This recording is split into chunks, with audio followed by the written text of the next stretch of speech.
Hey there guys, it's Adam here from adaminsights.com, and today we're going to go through the initial setup and menus of the Fuji XH1.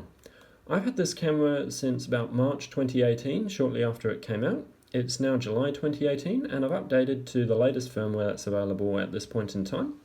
And I've gone through the menus so far and done a factory reset so that we can have a look at the new firmware and all of the new features from scratch.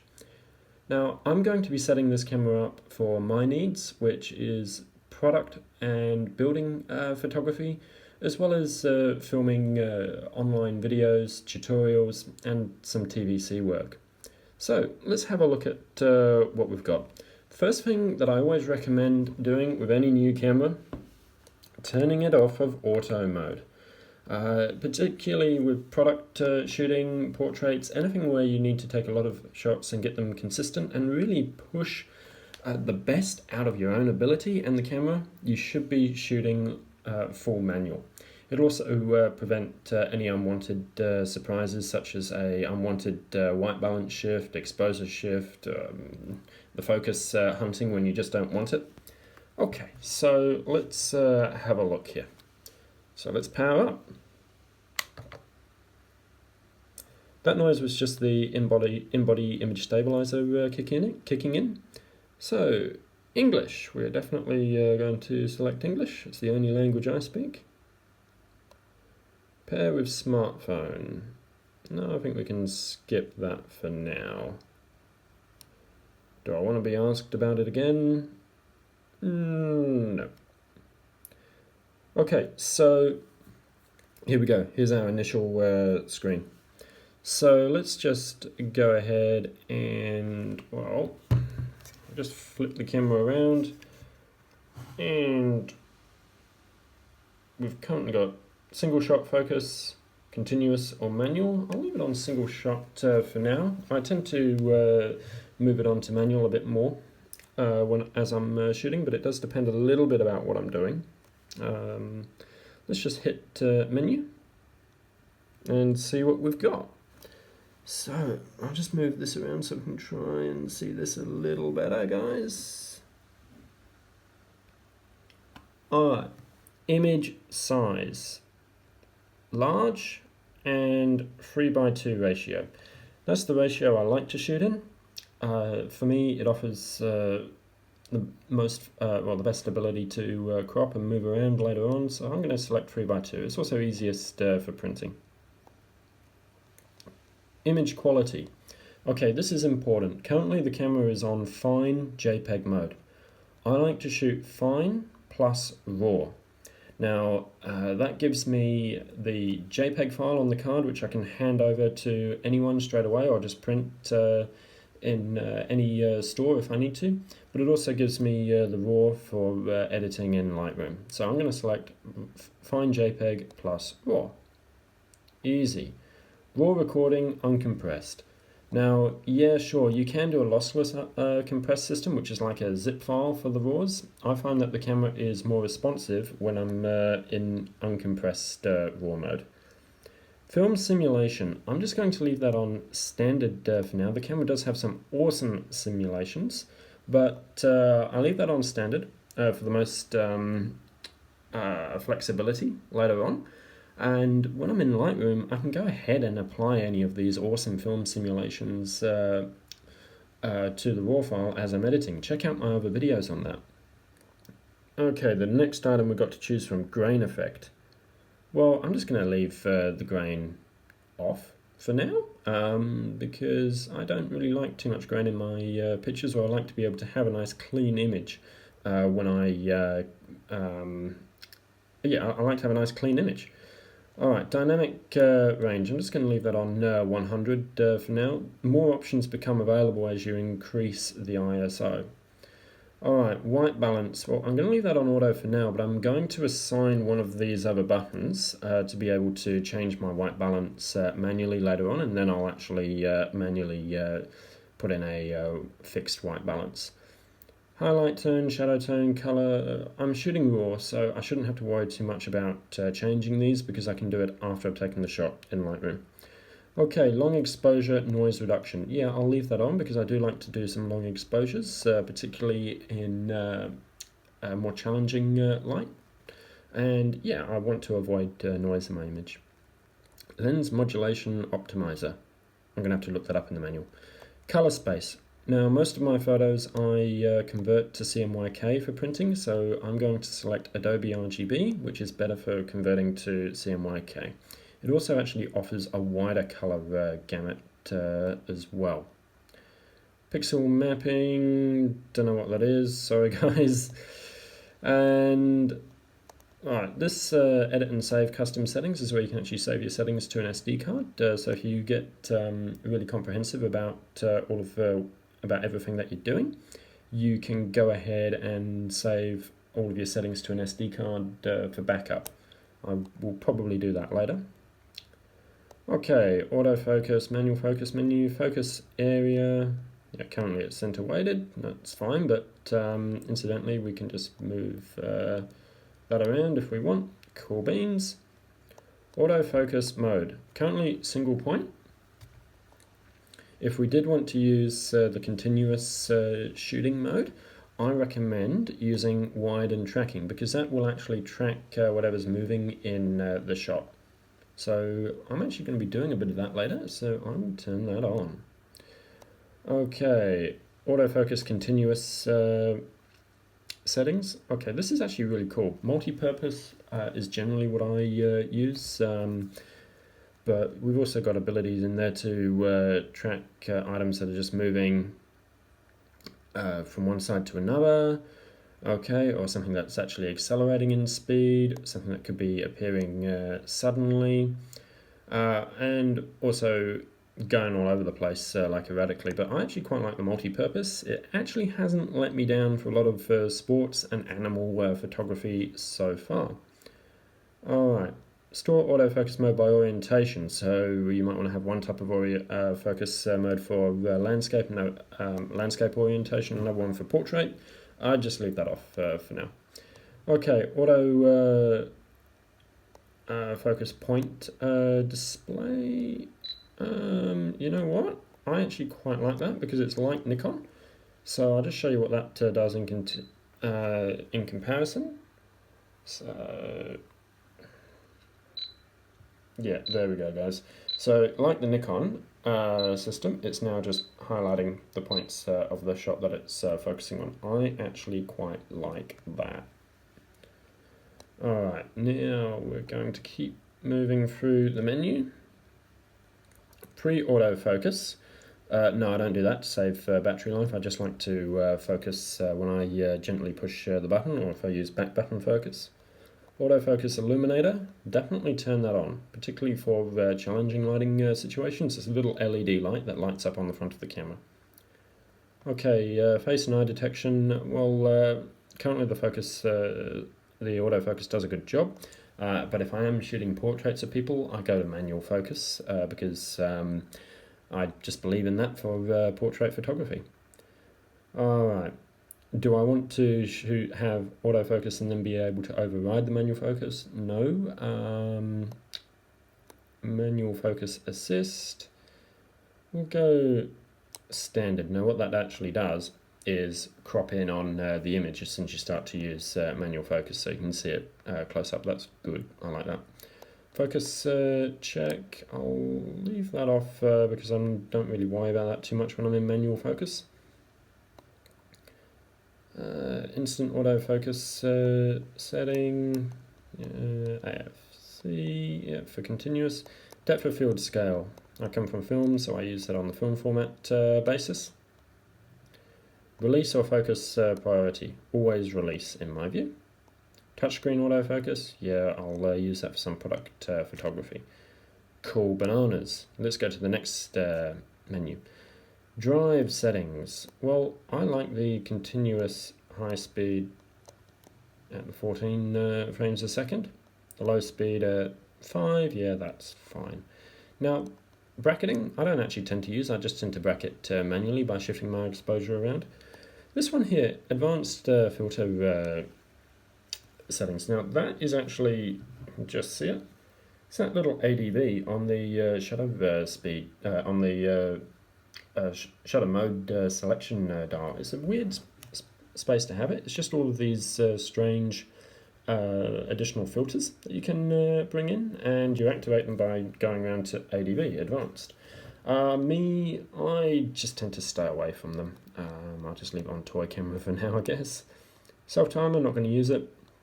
Intervalometer, really cool. You don't actually get an intervalometer on most cameras in this price point. This is wonderful for taking time-lapse photos. I'm just going to leave the intervalometer alone for now. But what that actually is doing is that it's currently set up for one shot every minute, and it's only going to take one shot. Obviously I could tell it to take one shot every 3 minutes and take a total of 500 shots if I wanted to do that. It's a really simple to use intervalometer, and it's very cool. Shutter type, manual or mechanical shutter rather. That prevents like a wobble or a jello look that you might get in your pictures from time to time. Flicker reduction off. If I do get any flicker issues in video or photos, I can fix them in the Adobe software. ISO auto mode software, I tend to leave that on version 3 because then if I am shooting with auto ISO, I know that the camera is going to choose anywhere between 200 and 3200 ISOs, all of which are quite usable. Image stabilization mode, continuous, or shooting only. Let's leave it on continuous for now. Multi-exposure off. Alright, that's fine. Flash, I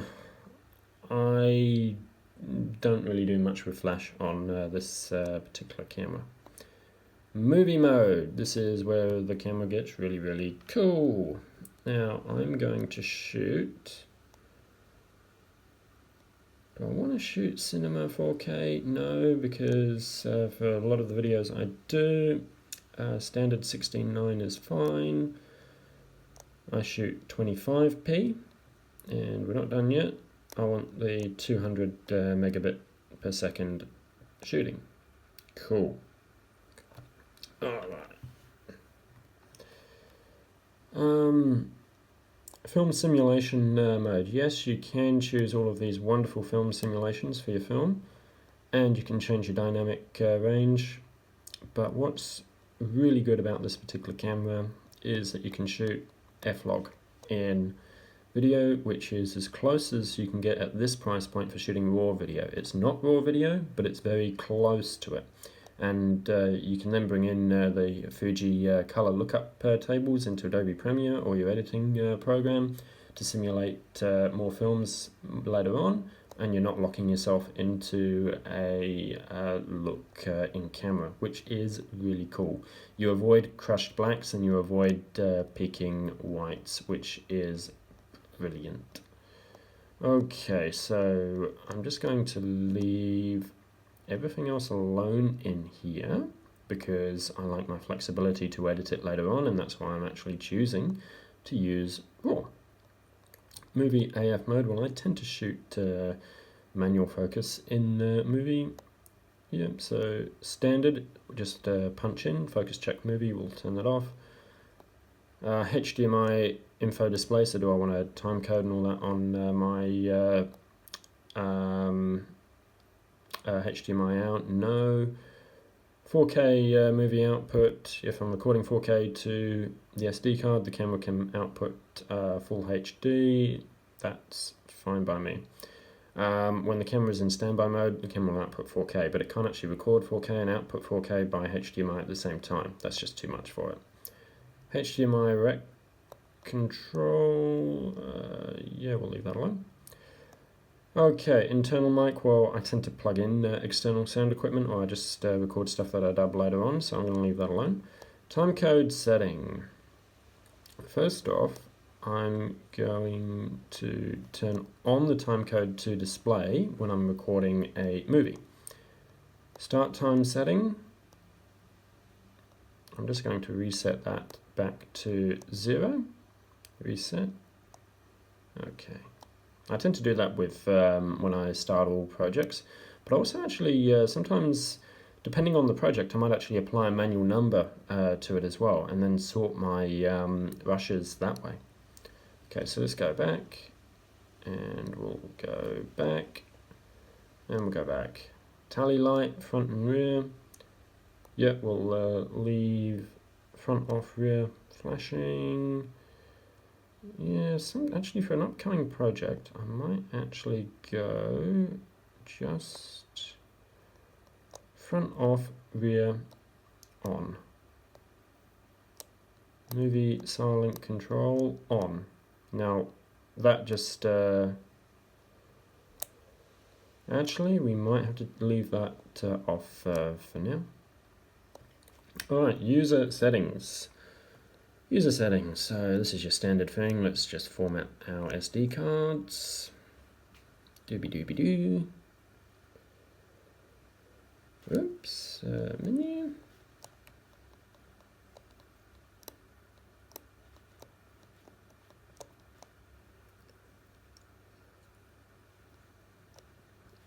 Okay, they're all formatted, lovely. User settings, date and time. Yeah, that looks fine. Language, English, yep, fine. Sensor cleaning. I always like to just turn on the sensor cleaning when the camera's turned off, not when it's firing up. My menu settings. We will get to that in just a second. Sound setup. Yeah, I'll let the camera beep. Okay. Save data setup. This is important. Now, continuous, that means that the camera is just going to call all of it's just going to name each file sequentially, one after another. Let's just edit the file name. So for our standard images, DSCF, let's go Fuji XH1. That will now mean that the movies and images recorded in sRGB are going to start with FXH1, so I can identify the camera.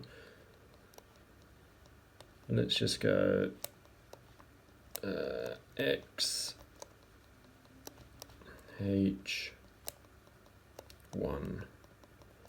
so I can identify the camera. Alright. This is, so currently the camera is just going to sequentially record images to the card. You can set up your photos to go to both cards, or your RAWs to go to one card and your JPEGs to go to the other. I'm just going to leave that on sequential, reason being, because I'm going to send my JPEG and RAWs to card slot 1 and my movies to slot 2. It's been a massive letdown with this camera that I can't actually record both images and video and send them both to two cards at the same time. That is a massive letdown for me so far.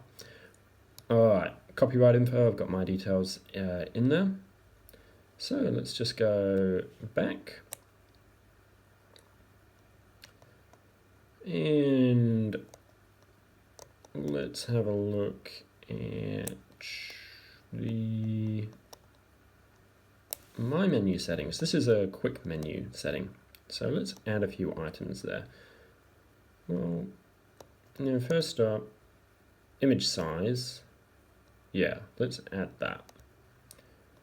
Film recording, film simulation. Well, all of these are going to be available with quick buttons that I'm going to assign later on.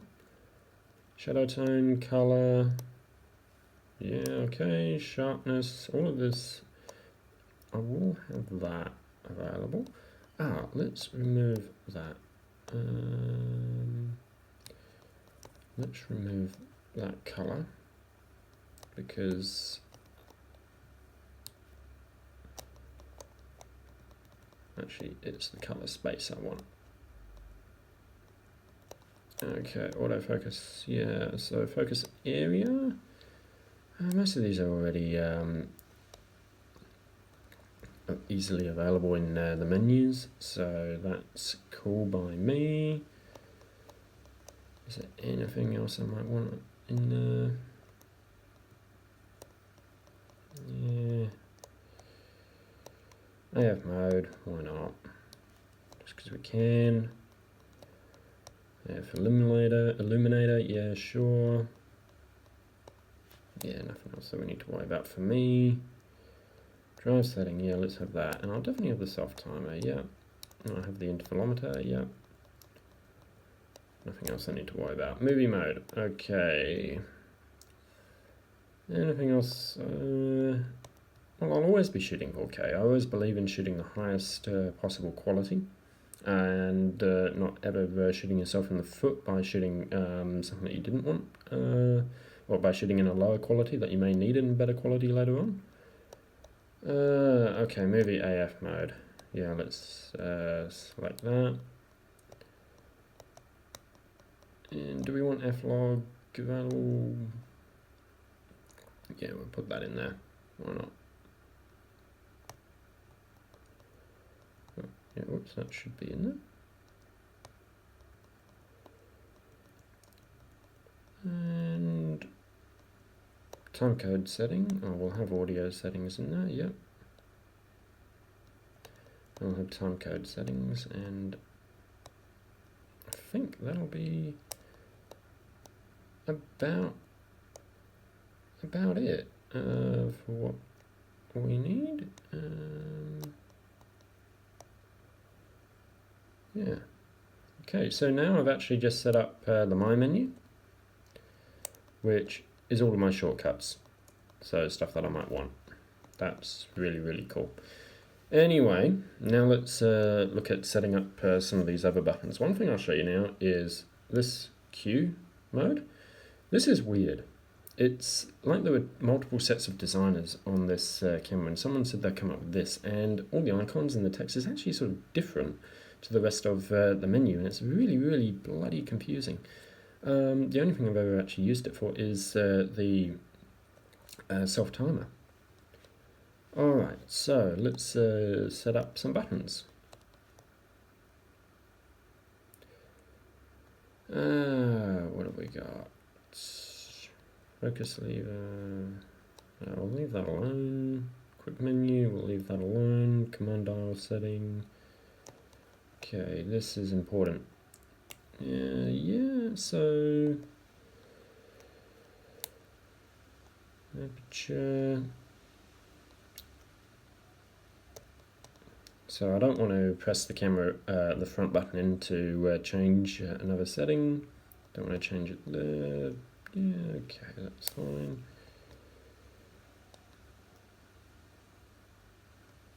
Yeah, because you've got all of your functions available elsewhere on the camera, I don't really see too much need for having them again on the command dials, but fine. Okay, high ISO selection, 25, yeah, that'll probably be okay, and low ISO selection, yeah, the lowest that you can go, fine. Shoot without lens. The fuck would you want to do that? Shoot without card? For demo purposes, why not? Focus ring goes to the left. Yeah, okay. And I prefer linear because I come from a Leica background. Yep, fine. And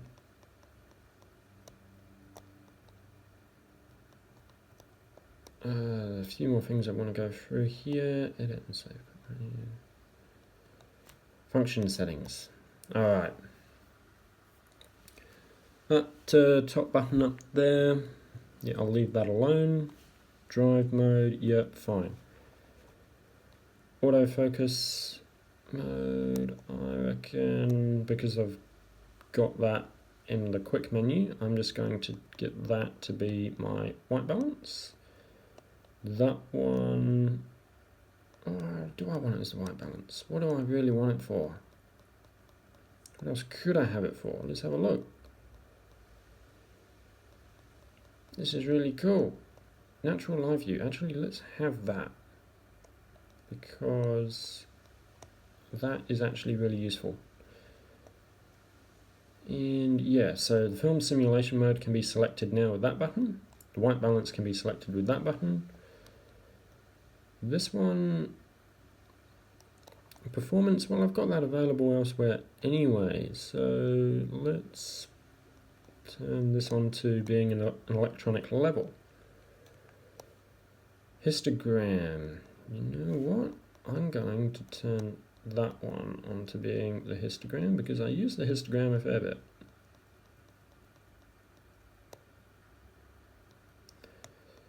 So histogram, natural live view, cool. What could be a swipe up? What might I want to have? None. I don't think I need that for. Preview depth of field.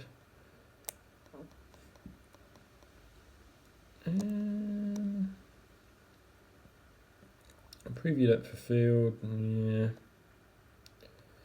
Yeah, let's change that to preview depth of field. Sorry guys.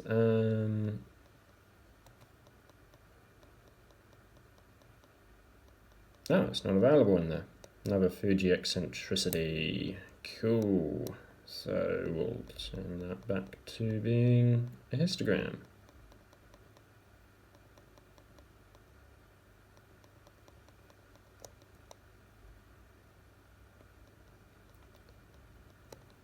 Yeah, what else could that be?